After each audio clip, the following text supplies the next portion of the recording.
I've been chasing water, getting into my front boot of my Avan Jensen for quite some time. Now, Avan tell you they leak. Don't put any precious in here because they leak, okay? They're poor workmanship. And we've started today just to disassemble and find out where the water's going, where the water's coming from. And like, you probably can't see that because of the light here, but it's leaking in that corner. But look where they put soft tappers, into foam. See that there? That's where a soft tapper goes.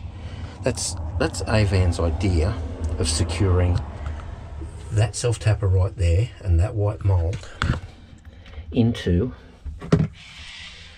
this front cupboard, front area. It's absolutely disgraceful what they've done. Look at how they've hacked that surface right there, all the way along. It's terrible.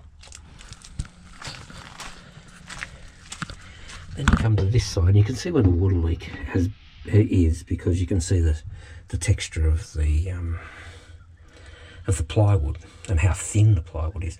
But look at this. This is their workmanship. Look at how they've hacked that. Now, I don't know if you can see that on camera, but there is no sealer. I can't see any sealer in this top joint. This van is only 2.5 years old, so it's just out of warranty. I had complained numerous times about the water, but nothing. No, all standard, all standard. But again, soft tapping screws put into foam. And then the soft capping screws look like that when they come out. See the rust? See how much water they've been sitting in? Absolutely disgraceful workmanship. Disgraceful. As you can see on this side of the van, look, there's sealer there where the mould was.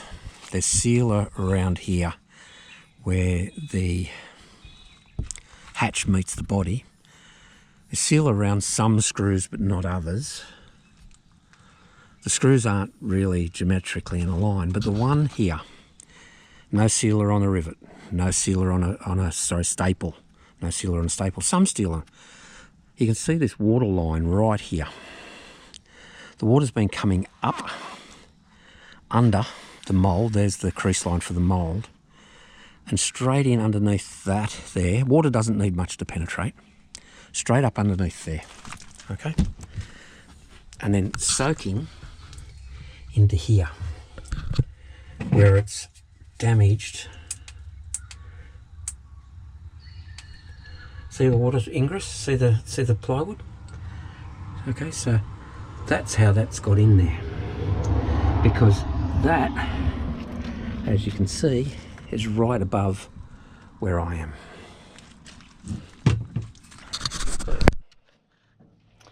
Okay, this is the mould that covers that front hinge and the two panels. As you can see on here, there's very, very little sealer. Yeah, you flip it over and the edge. So they've put this into position, screwed it in and laid a fine layer of sealer just along the top edge. Now you can see along here, rusty screw,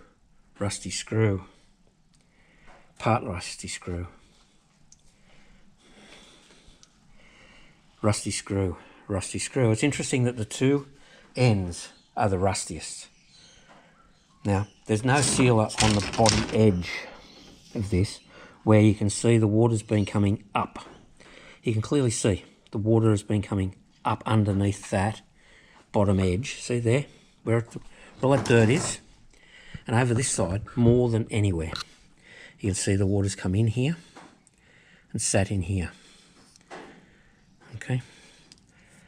Avan, it's really not acceptable that you have been making the same boot on the same front of Jensen's and all your other vans for multiple or for decades, and you still keep on putting a label on there that says get wet inside.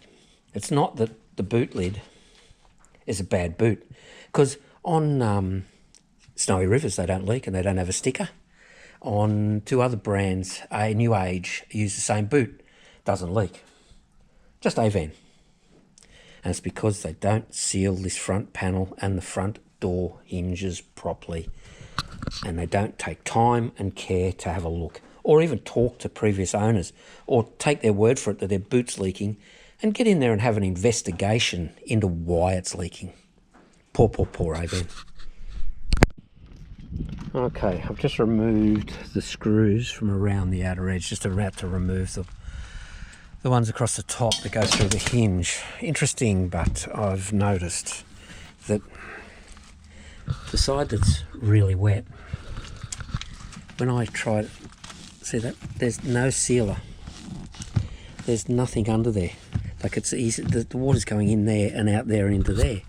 Because on the other side, where there's no water getting in on the thing, look, I can't budge it. It's actually sealed or glued down. So there's no water getting there. Okay, it's all glued down. So it won't move. You come this side, see that? This side hasn't been sealed, or the glue's been put in the wrong place. And that is right where all my water problems is, and it's going down into the between the liner and rotting what's ever down there. I don't know if the GoPro is going to show this up, but here's where the problem is. Okay, so we've got discoloration, so that's see the discoloration in the surfaces. Water's been coming in right there. Now see the rivets, nice and clean, good sealer. Rusty, water's getting in right there because of poor sealing. You come up further, you can see where the dirt has been getting underneath the sealer, see? And not sealing properly. Again, rusty rivets, so that's getting rust through. Again, rusty rivets, dirt getting through. And again, up here, dirt getting through, rusty rivets. Again, up here, rusty rivets, dirt getting through. Yeah, and they wonder why it's leaking. I wonder why, yeah. Like, that's just poor sealing job. And again over here, rusty rivet, rusty staple, so dirt getting through. You know, you can see here where the dirt's gone right through. This is where it's leaking, the discoloration again. Yeah, and again up here, discoloration. The seal up there doesn't look too bad, but I've got discoloration, so there must be a water leak up in here somewhere to get that to be rusty. You'll notice across the front here, no discoloration, no rusty rivets. So the Avan Nowra that tells me 15 times that I haven't got a problem with my boot, you're full of shit. Okay, I've now finished the job. It's about a week later. You can see here, I've put a J mould, which is by Bunnings. It's just what it is. It's a J piece of aluminium moulding. I've put it on top of there, so when the water runs down here while it's parked, it goes in this and then comes away, so it comes down here rather than comes over and down near the boot lid. I've replaced this moulding and I've urethaned it in. So I've used like Sikaflex, and I have actually urethaned that in on the bottom edge, the screw edge and the top edge. So no water can get up under here or get down in here or get in the corner anymore. I've resealed, it looks a bit ugly unfortunately, around the edge. And you can see the bit of sealer here that's just coming out the side. It's just sort of bulked out the side. So I've totally resealed it right away across. I've put that J mould all the way across. We've had a little bit of rain since. I've hosed it. I'm not getting any water in, but the true test will be driving, because that's when I used to get most of the water in. And I believe it was the water that used to come up here, because this edge, when I showed you on the bench, wasn't sealed. And I believe it was going in there, up and down on that other side over there was the main culprit. I've run the blower heater in there for 3 or 4 days to dry all the timber out as best I can. I've sealed it the best I can, so time will tell. But Yeah, it's just it's a shame. We love our van, but Avan's quality of build is terrible, terrible.